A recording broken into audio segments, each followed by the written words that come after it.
So, in this video cycle I've created, one of the things I'll be touching on is my little rants, the Flake Shady rants.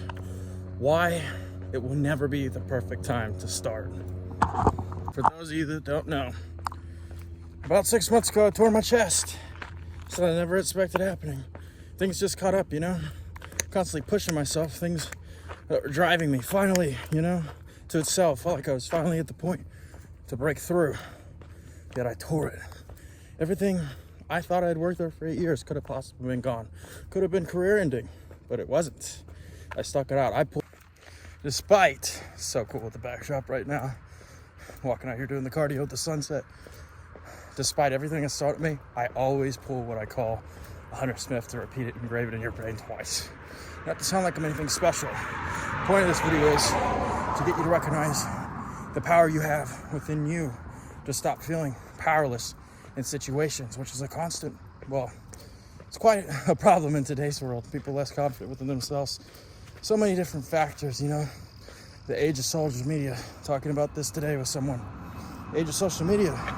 So easy to be as ungrateful. That's a cool ass golf. To not be as grateful for people when you can just go online and meet someone new instantly, get another friend, whatever.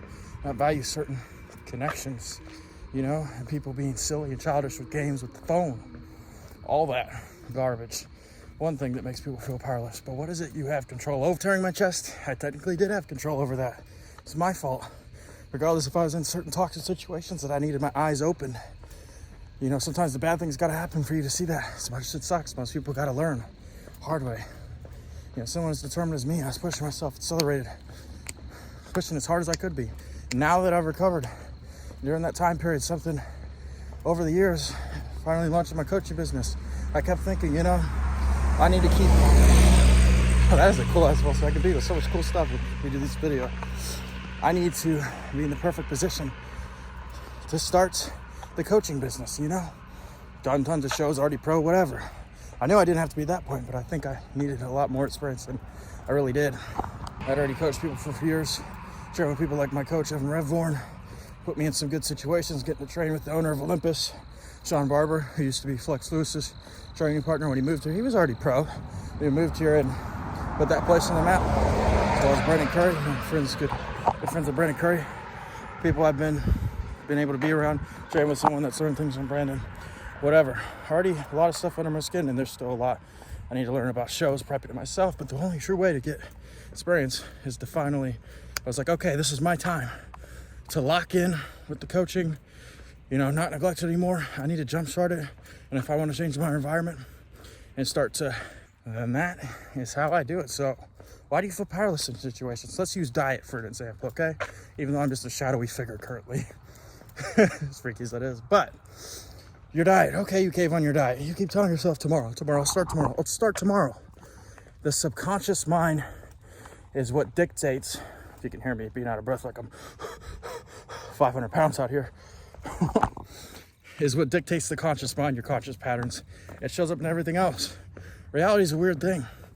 All reality is perception. Perception is reality. People say, what the fuck does that mean? It means it's the story you tell yourself. So the more stuff you go through, more traumatic things. You could choose if you hold on to that or if you let it go. One person does one bad thing, and this will make sense in a second, then everyone's like that, right? No, I can't trust people as much. Oh, people are taking me for granted a little bit more. Now I can't trust people as much. Well, why is it people are taking you for granted? What is it it's trying to teach you? That's the part you're missing. Now, I'm not saying everything's reasonable people do. The problem is you don't respect yourself enough. How are other people going to respect you if you don't even do it yourself? With the diet, okay. You're training your subconscious that you are not powerful enough to resist to put down that food. Well, what story? You're not consciously telling yourself that story, but you do tell yourself, maybe I'm not good enough for this. Maybe I don't have the strength for this. Maybe I'm not cut out for this. I'll start tomorrow, and you keep putting it off. Now you're powerless, and you don't respect yourself enough, and that energy resonates because humans are a transmitter and an emitter. So the reality which you create is purely up to you. If you don't like the town you're in, which oftentimes I didn't, and I tried to make it the best while I was here, then you can change that. Get rid of the toxicity. You know, always try to admit the high cutoff. But if people aren't valuing you and everything else, cool, okay. Don't take it personal. Take the lesson from it. Just look what you could have improved. The right people will get it. Some people are just supposed to be lessons. It's a weird life we live. Not everything always makes sense. God doesn't work on a set term of rules. It's important to believe in something.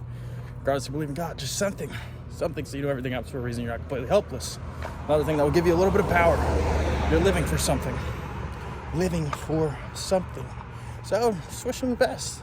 They come around, still show them unconditional love. But that doesn't mean you got to go around constantly hanging around and stuff, knowingly that bad energies are going to tear you down. Focus on what it is you can control. Are you going to start to add more power into your life so that you have true, genuine happiness, so you can radiate that and get the environment you want? Are you going to change the environment that you're currently in because you don't feel happy? Or are you going to victimize yourself, cry about it, feel sad about it? Sure, for the energy, at least you can see me at the end of this, because energy cannot be destroyed, can only be converted. That's the point I'm trying to make. And you have more in you, not to just give up and just be at will to the world, when you can be at will to God, and He'll give it you what it is you want and desire. Pray for the blocks to be cleared. Pray for the way to be paved. Pray for you to be led without your own understanding, because that's what that means. And your reality will be